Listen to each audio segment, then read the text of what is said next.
Hi, welcome to The411. I'm here in Los Angeles, California, and I'm presenting to you a bunch of new, positive, uplifting segments with a little bit of knowledge that you may not know. So I thank you for tuning in, and here's what we have in store for you. I'm Christina Jones, and this is The411. Welcome to the August 23rd edition of The 411. Today we'll be talking about some current events. We have a special guest, and we'll be talking about, and I'll be introducing you to some of our weekly segments because you've never seen them before. This is our first episode, our pilot episode. All right, so I just want to talk about what's been going on in the USA lately, and what I want to say is that I just wish that you would all be a little more solution oriented instead of placing blame on each other, and that's all I can really ask for. Anytime that I need to solve a problem or do anything emotionally, I like to use the law of attraction as a tool. I don't necessarily use it as a form of spirituality, so I may have a segment for that, and I will refer to it often. So that is all I have to say about the current events in the USA and around the world. Is please try to be solution oriented, and please try not to let what's going on a macro level or globally affect your day-to-day life. Don't put blame on other people, and don't try to feel guilty about anything. Just ask for forgiveness for yourself and release it to the universe, and don't carry that around with you. It's hard for me too. If you see my social media, I mean, you may love me or you may hate me. The one thing I'm trying to do with the show is keep it as unbiased as possible. I started thinking that it would be like an entertainment type of show or a health and beauty type of show, and while it has all of those qualities, what it really will be is more of Howard Stern type of show.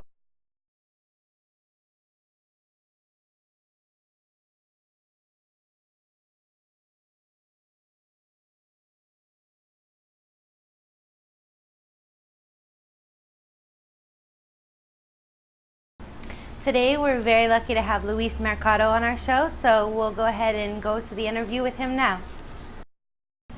Hello and welcome to our artist showcase. Today we have Luis Mercado, and I'm so happy to have him here. He's a professional actor in Los Angeles, and he's doing a lot of great things right now. You can probably see him on book stands everywhere and magazine shelves. Yeah. So we're going to have him talk a little bit about what he's doing and introduce him to my fans. Cool. Yeah. So I don't know if they know the history, but Christina and I were actually in acting class together about 3 years ago, almost 4 years ago now. We're talking about it. But yeah, I don't know. I've been doing a lot since. So came out here with originally doing stand-up comedy. I right away transitioned into doing acting. Took some acting classes. Booked some commercials right away. I think I've booked about 15 national commercials since I've been out here. What else? So they've probably seen you on some of their local television. The most thing people recognize me from these days is my YouTube channel. So How to Catch a Cheater. To Catch a Cheater. It's called To Catch a Cheater. To Catch a Cheater. How many episodes are you having? So we just hit our 1 year anniversary. We release a new episode once a week on Monday nights. So we're probably at we just passed our 1 year, so we're probably around episode 58, 59, somewhere around there. We have about 400 million views, so it is.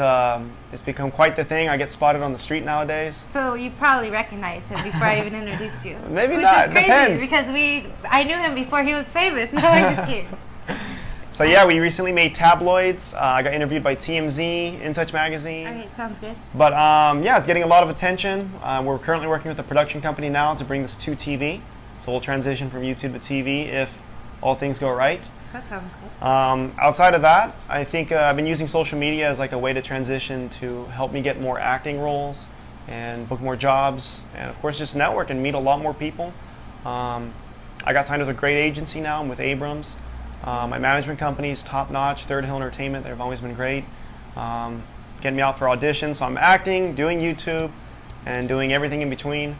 I'm thinking this year I might actually circle back and start doing some stand-up comedy again. Oh yeah?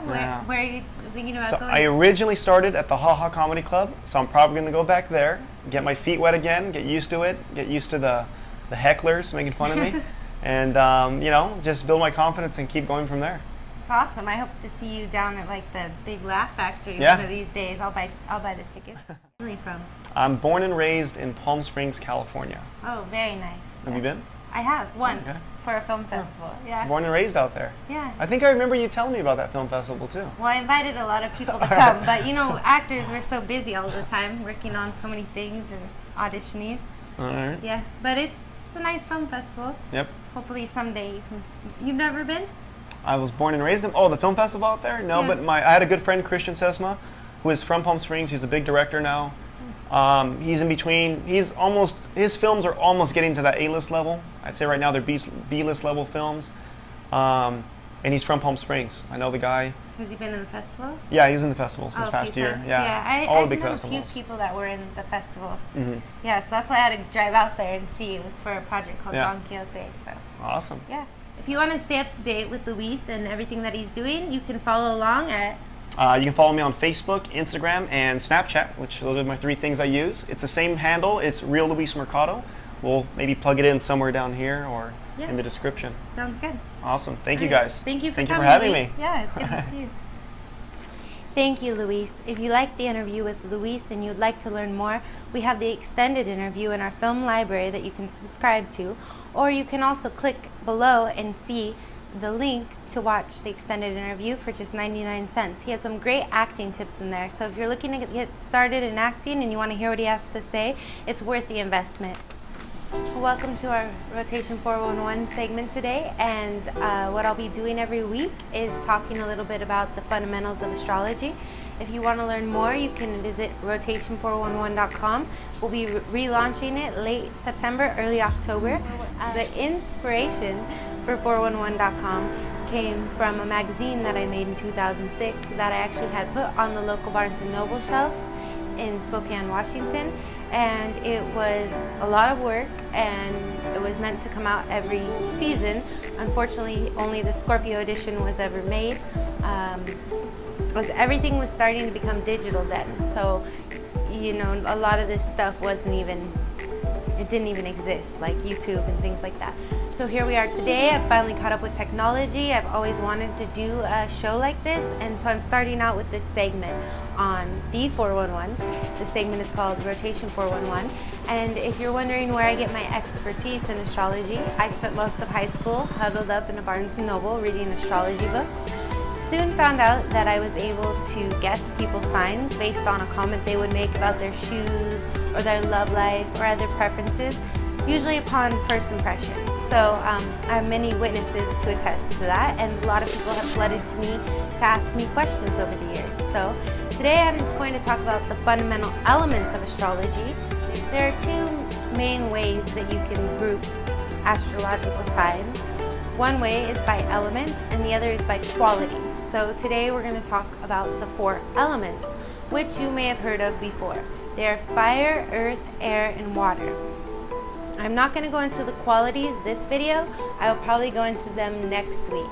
So today, if the elements, basically, if you break down the 12 astrological signs and you divide them by 4, you get 3 rotations of the 4 elements. Now, if I've lost you a little there, don't worry, because I'm going to go through each sign and explain what the element is for that sign, and it might surprise you because there's 1 or 2 that people get a little confused about.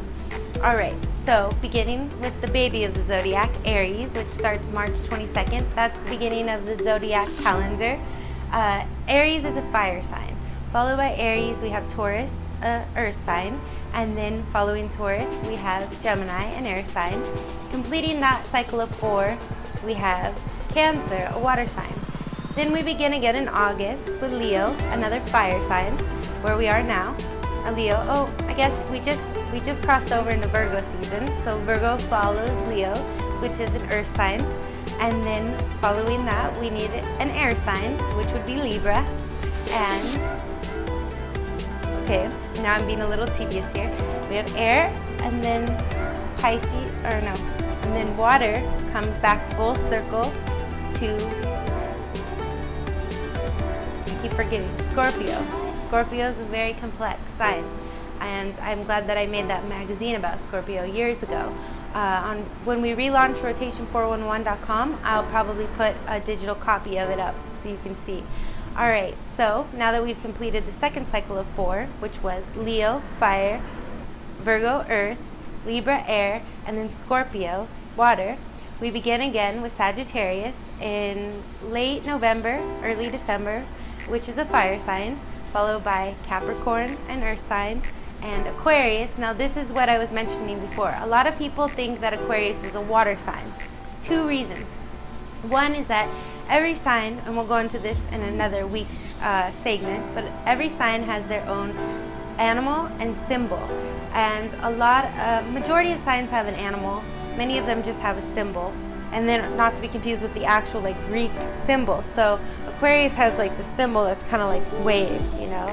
I'll post it up. And that is because Aquarius is the water bearer. So I've spoken to many Aquariuses that will argue with me profusely over the fact that they are a water sign. Indeed, they are not, because in the order of things, they follow an earth sign, so they must be air. And Aquarius is an air sign, although they are the water bearer. So, following the last rotation of 4, we have Pisces, which completes the cycle of 12, and Pisces is a water sign.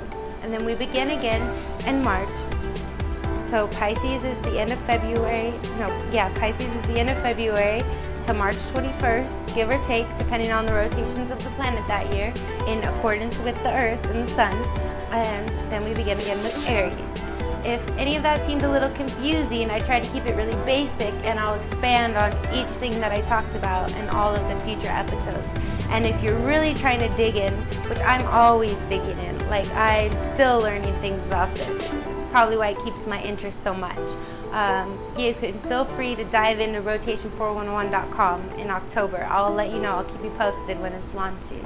All right, thank you, and we'll go back to our regular programming. And now we'll take a word from our sponsor.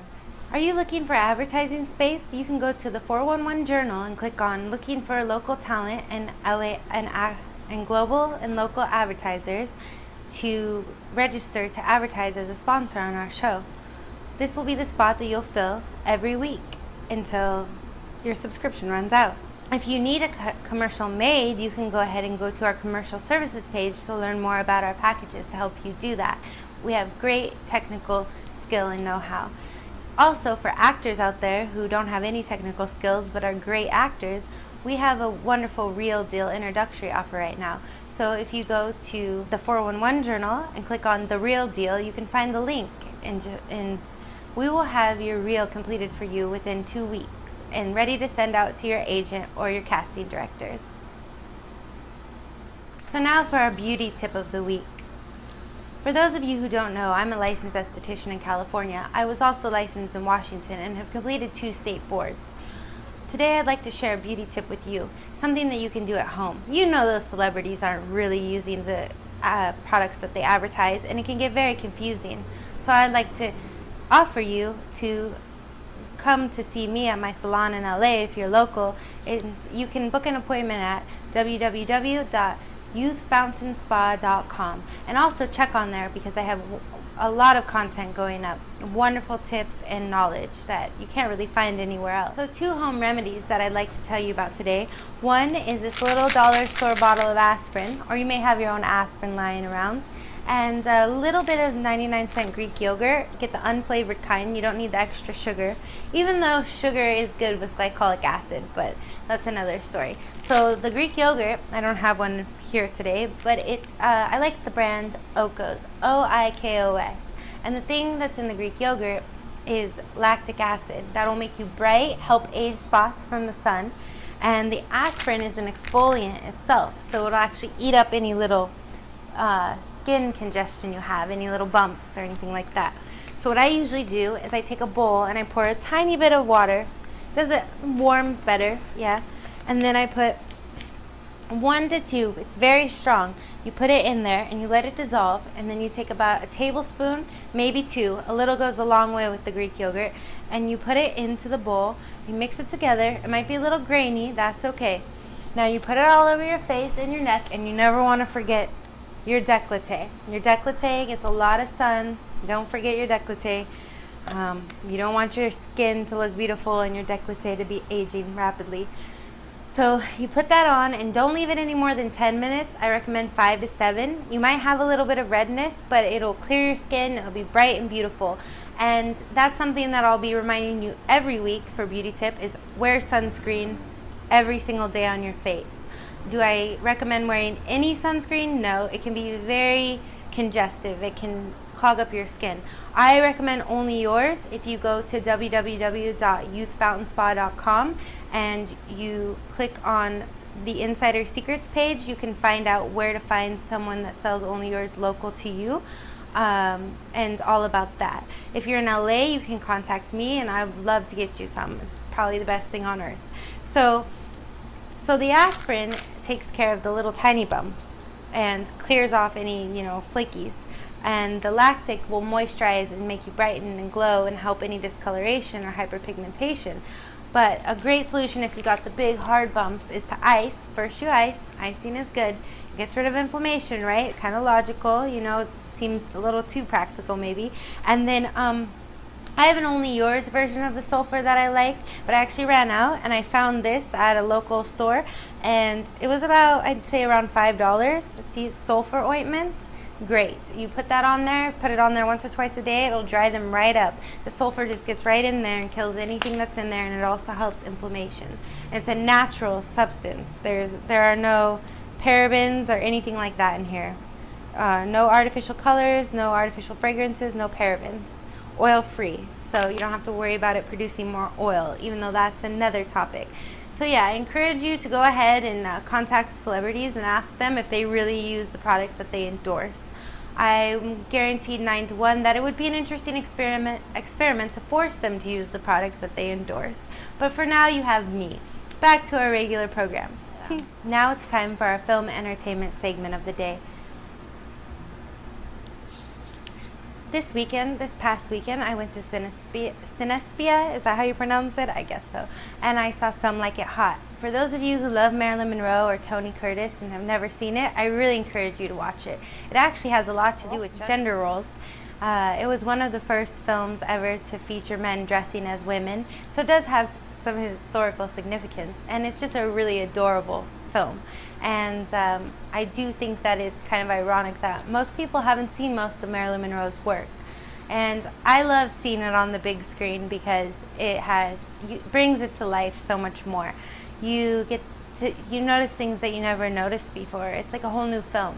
So being in LA, we do that a lot, but I encourage you all, whenever you get a chance to see one of your favorite films on the big screen, it's really worth it, even if you've seen it a million times, because you'll catch little lines and little things that you never noticed before. So that's my film and entertainment segment of the day. But so in the same way that we are doing the fourth wave, which you'll see in a little bit, I'm taking a 12-page paper that I wrote for our health tips from college, and I'm basically going to be going over it for the next few weeks. So today I'll just touch on it briefly. Basically, stevia, I think, is one of the greatest sweeteners. Well, it is the greatest sweetener out there, but it's also one of the greatest things out there. So anyways, when I tell people about stevia, they usually tell me, oh, that's an artificial sweetener. Well, let me just tell you that the FDA and the government has gone through great lengths to make sure that this isn't put into our food products. And if you review the information on the FDA's website about aspartame and artificial sweeteners, which this is not, you will see a long list of side effects, yet they continue to allow that to be in our food and our soda. This here, though, this is not allowed. It is allowed mixed with other things. They're slowly putting it into drinks, very hesitantly so. Why? Because it doesn't have any sort of spike in your glycemic index, and it doesn't drain your insulin. So if you use stevia as a supplement and really cut out the sugar and the aspartame, you're not going to have any kind of problems with diabetes or heart disease, and that would cost the pharmaceutical medical industry a lot of money. If you don't believe me, go ahead and look it up for yourself. But just make sure when you're looking it up that you're not confusing stevia with aspartame and artificial sweeteners, because it is not. And that is where I will say one more thing on it in my little paper. alternatives, it says here. Luckily, there are natural substances that can add the sweetness you crave without the side effects. Unfortunately, America's food industries don't really use many of these natural sugars, but I would hate to leave you feeling hopeless. Remember, complex carbohydrates such as whole grains, fruits, and starches, complex carbohydrates are like a time-release capsule. These foods still have many nutrients that supplement your body and aid in sugar digestion. Fruit has a lot of fiber, which counteracts sugar, remaining in your system longer and providing a steady stream of energy. Our bodies are designed to take nutrients and sugar from foods like these. Naturally, one will become accustomed to the smaller, more efficient doses of sugar and will not crave unreasonable amounts. If one still needs a little extra flavor, there are many natural sweeteners that do not affect blood glucose. One sweetener I'm quite fond of and would recommend to anyone is stevia. I wrote this in 2009. Yeah. Okay. This natural substance is similar to sugar in that it has little nutrients and is sweet. In fact, stevia is almost 200 times sweeter than sugar. So you only need to use a small amount. Now let me show you how it works. For 1 cup of coffee, you need about 3 tiny tablespoons. That's it. Maybe even 2. Because if you use too much, it tends to get a little bit bitter. But if you use just a little, I used to make Kool-Aid with it, and nobody could tell the difference until I told them. Okay.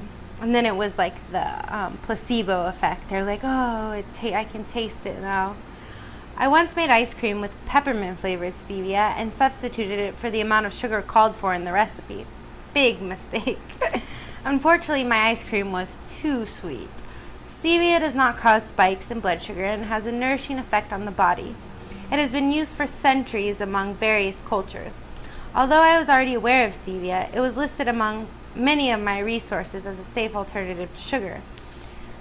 Even now, my mother had pulled up where it actually is shown to cure Lyme disease. And another great thing is if you mix a little in your green tea, it's a diuretic and it will flush toxins and fats. It's actually, if you were to just drink green tea and stevia and cut out any soda and just drink water and green tea with stevia for a week, you would probably drop a few pounds without changing anything else in your diet or your lifestyle. I'm not promising you that. It's just how it's really great. Anyways, that's enough for today, but I'll definitely be talking more about sugar and giving you other health tips in the future. Let's get on to one of my favorite segments. It's something that I've been keeping in my back pocket as I know it will probably be duplicated and replicated.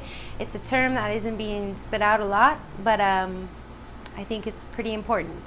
I would like to suggest the solution of the fourth wave.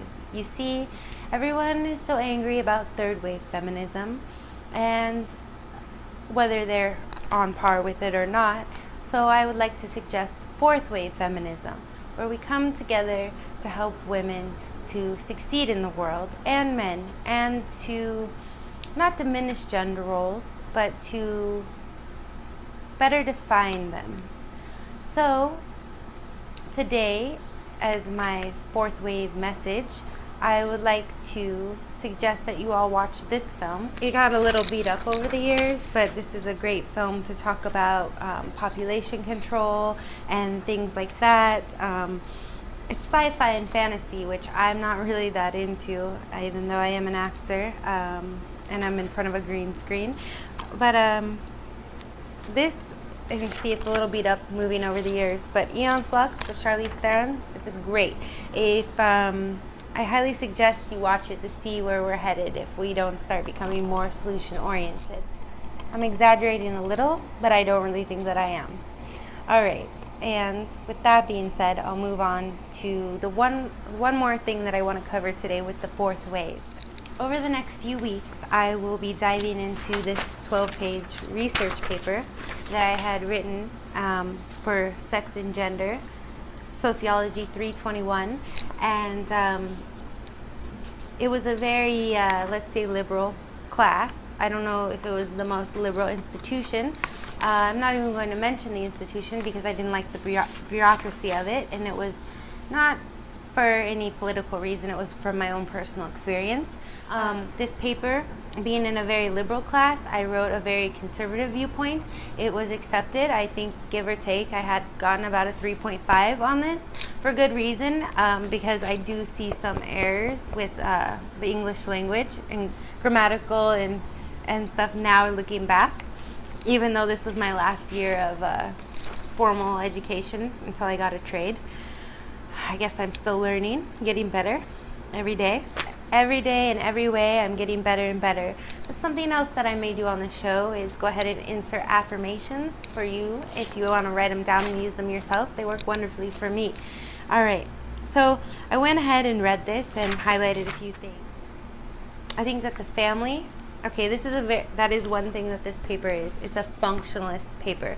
So I can't remember the term that I'm hearing thrown around a lot as far as the liberal university standpoint on things right now. I'm thinking that it's symbolic interactionism theory. There are several different theories. I may have to look, but it's basically right now, with the liberal standpoint being thrown around, is that everything is nurture, nothing is nature. And then, of course, the conservatives have to come up and say, well, no, there is nature, there's biological science. And now the liberals are saying, well, no, biological science has no merit. So basically, this is the oldest debate that there has ever been, which is nature versus nurture. And I'm not trying to get into that debate. I'm trying to remain unbiased and bring us all to a solution-based system or life or whatever, so we can all live in harmony. So basically, I'm suggesting solutions. And if you want to get angry or stricken by anything that I say, go ahead. And as far as conservatives go, you probably think I'm on your side most of the time until I say something you don't agree with, but I notice that you tend to just kind of dismiss it. So that's okay too. I'm used to being dismissed. That's why I had to go overboard and produce it. With the functionalist perspective, it's not biological nature, and it's not nurture, where everything's social conditioning, which is kind of ironic in itself, because if they're saying that everything's nurture, they're basically nurturing a lot of things for our children right now with the messages that they're sending, which goes back, I just go back and forth all day. The functionalist perspective is that there's 5 main institutions of society, and they are government, education, religion, family, and what I'm talking about today is the function of family. I think that if we took a functionalist perspective on family, that would empower women, and that would be the 4th wave itself. That's it. That would resolve a lot of issues for men and women in society. That is my premise. That is my thesis statement. Okay. So when I found this paper, one interesting thing to note is one of the references is the Brookings Institution, which is something that Ben Shapiro does reference quite a bit. And I read it and I believed it, and he read it and he believed it, and we preach it, and nobody else seems to understand. So I would highly recommend that if you read it, you would understand a lot about this world. I'm not pitching him. I'm not pitching me. I'm just saying that if you go to, the reference that I'm using is Strengthening Fragile Families, The Future of Children, written by McLanahan, Haskins, Garfinkel, Mincy, and Donahue. I am not good at pronouncing names, especially only names that I've read before, so don't crucify me over that. So the article was titled Strengthening Fragile Families. Again, I'm talking about the functionalist perspective of family, whether that is a heterosexual-led family or a homosexual-led family. I'm not here to judge, but I do think that the institution of family is very important, and I do think that it's interesting to note that most gay couples usually like to be legally partnered in some form or another before they have children. I do know that they have a hard time adopting, so I don't think that it's out of necessity. I think that that's just because they don't have to worry about any variables of unexpected for the most part, they don't have to worry about unexpected pregnancies. The article, Strengthening Fragile Families, defined fragile families as those that begin with a child born out of wedlock. Now, I am very pro-life. I'm not going to go into that today. I'm not saying that if you have a pregnancy out of wedlock that abortion is a great alternative to that either. I'm not going to go into that today. I'm not sure how much I'm going to go into that on this show because I'm not here to alienate anyone. I'm here to provide solutions. One of the opening statements revealed a circular pattern contributed to non-marital parenthood. These families suffer high poverty rates and poor child outcomes.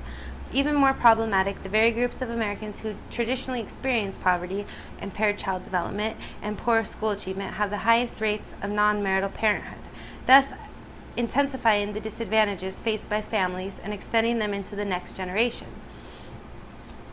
So prior to that, I had referenced another article, and it said it was about women leaving welfare, and it was saying basically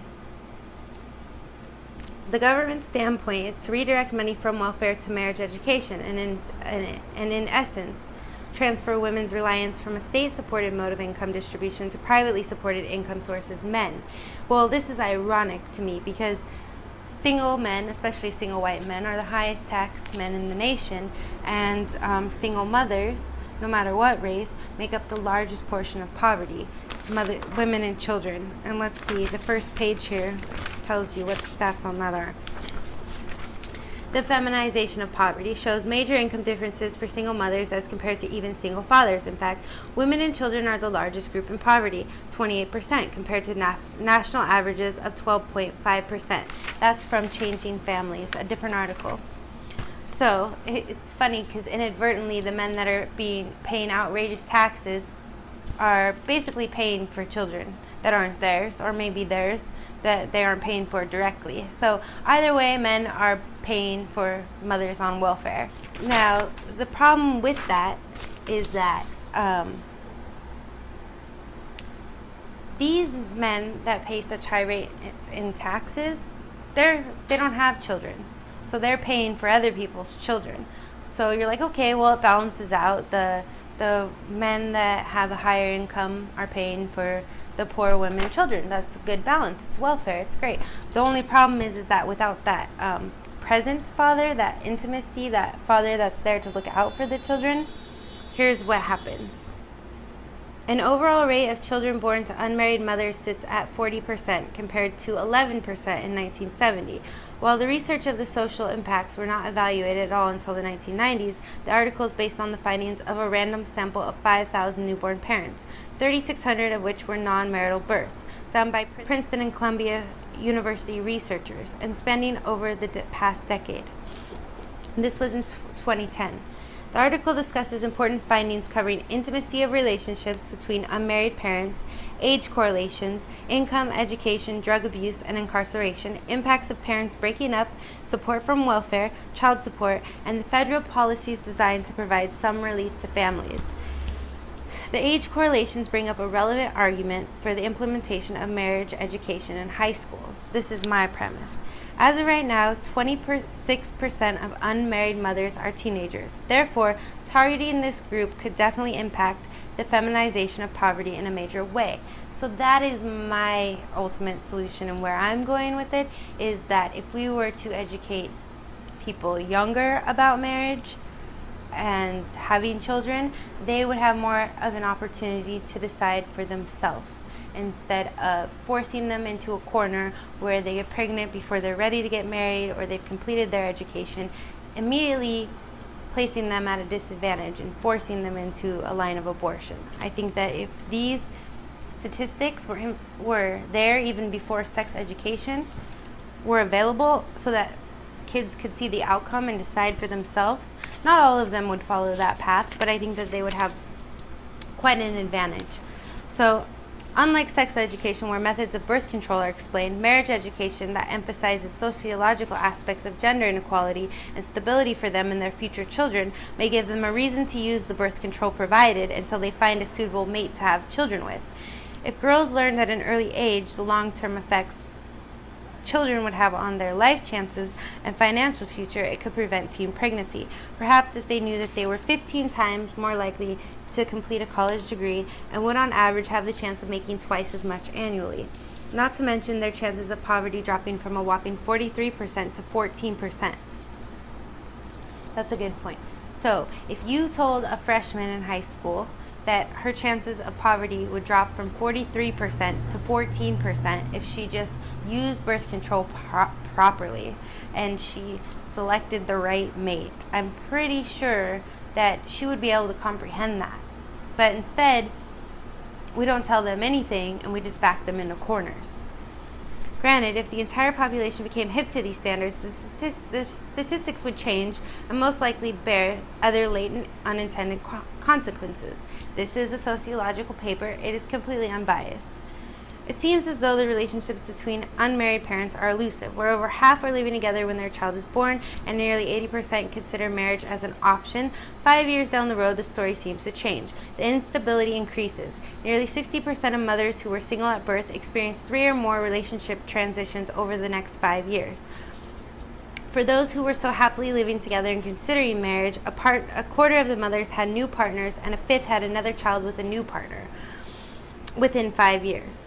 Even more ironic, the biological father's involvement nearly disappeared. Only 51% of the fathers saw their children as often as once a month.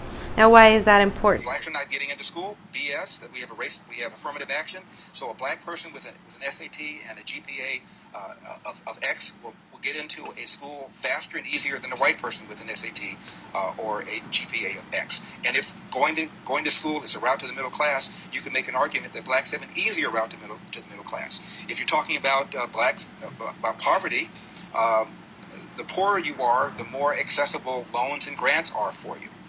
The problem, the biggest burden that black people have, in my opinion, again, is the percentage of blacks, 75% of them, that are raised without fathers. And that has every other social negative consequence connected to it.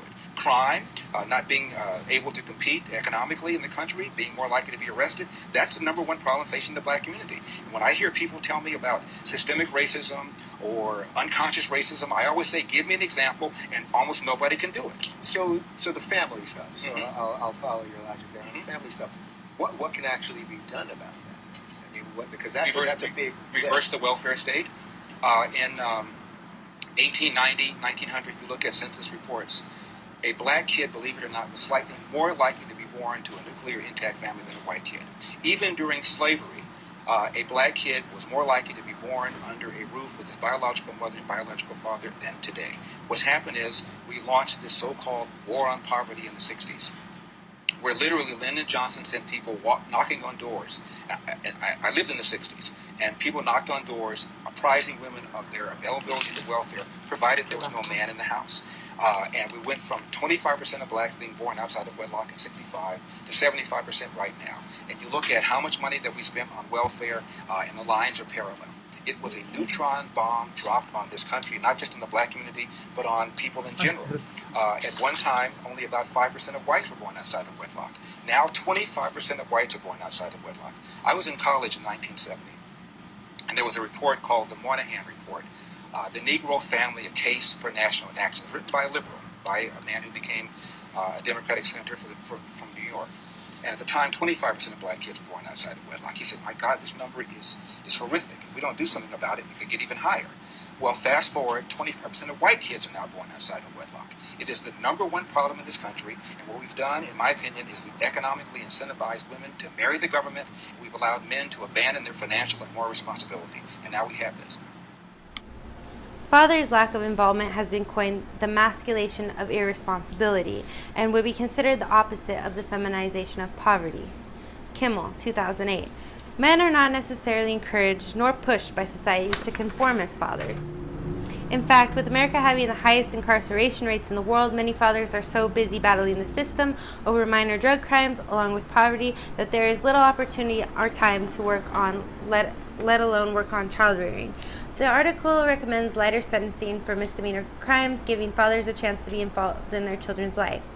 It should also be noted that 36% of unmarried fathers had a prison record, 5 times the amount of married fathers who had ever spent time in prison.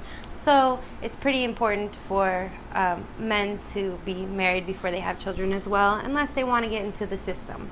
I don't know why that is. There isn't a cause and effect relationship here. It's just statistics. It's just facts. But that is why my recommendations for the first step for the fourth wave of feminism would be to get marriage education into the schools, teach these basic fundamental facts to freshmen in high school. And I think that there's an agenda to keep us from being married in this society, and that's the one more thing that I'll touch on. It goes back to I think it was around 1400 the Catholic Church outlawed marriage because they found that unions, two, a man and a woman, were more powerful than an individual. They could enslave and control individuals much easier than they could control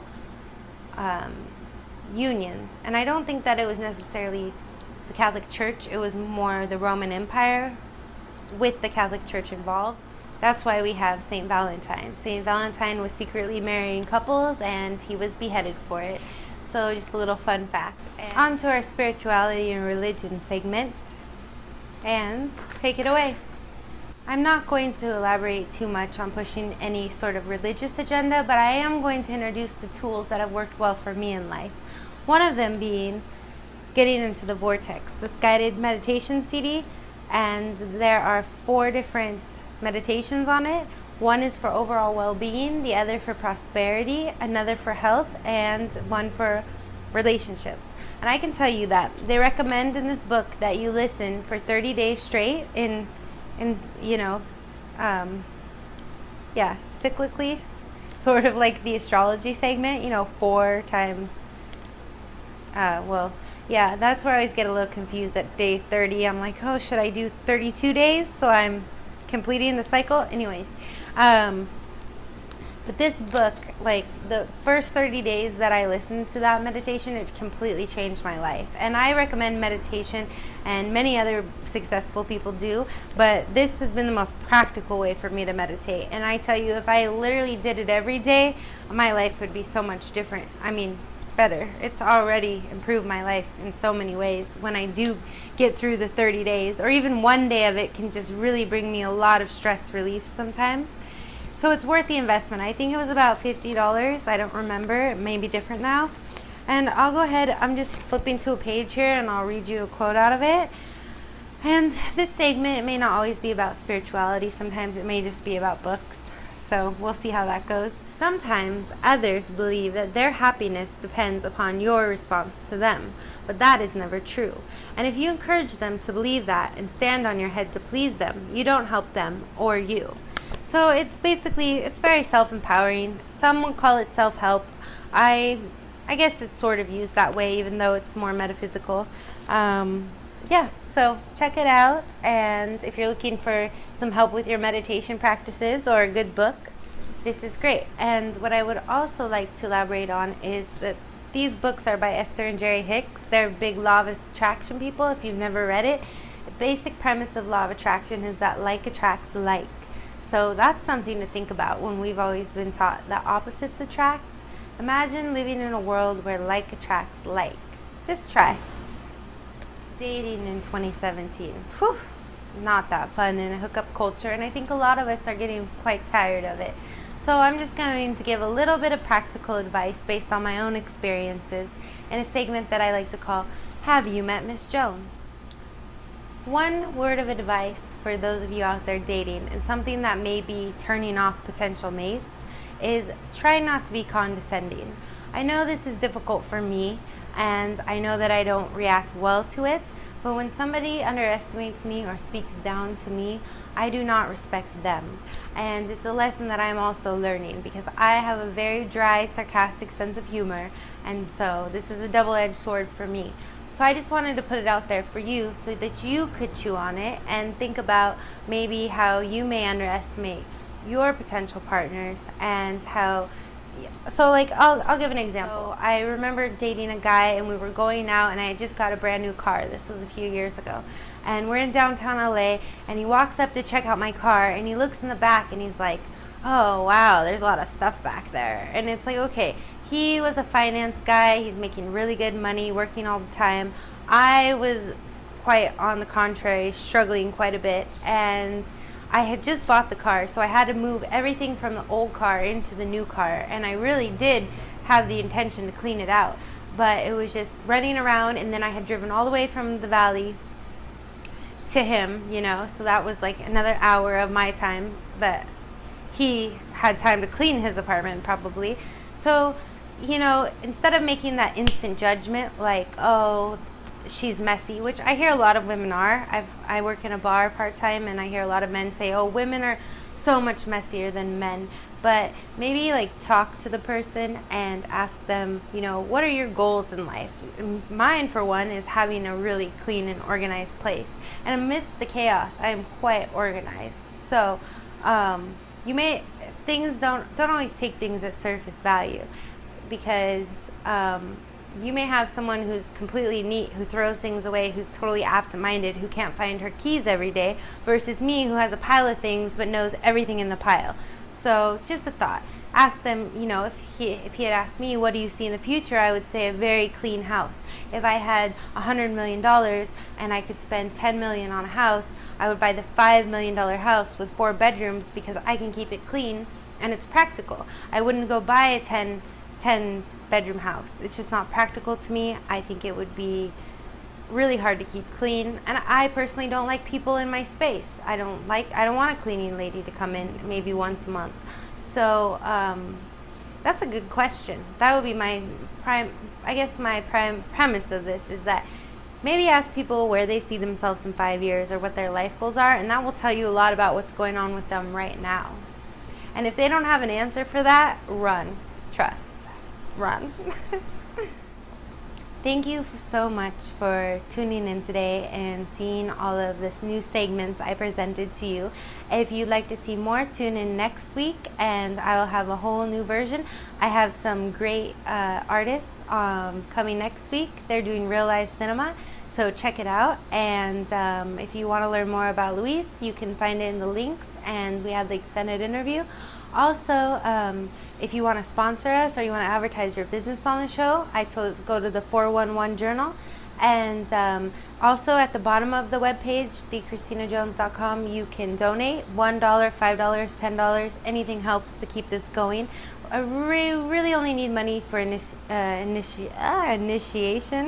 So once this gets really going, the snowball effect, I don't foresee needing donations forever. Eventually I see donating to worthy causes. So thank you very much for tuning in, and I welcome your feedback and your questions. I'd love to answer them on the next episode, and it'll be released every Wednesday at 3 p.m. So thank you.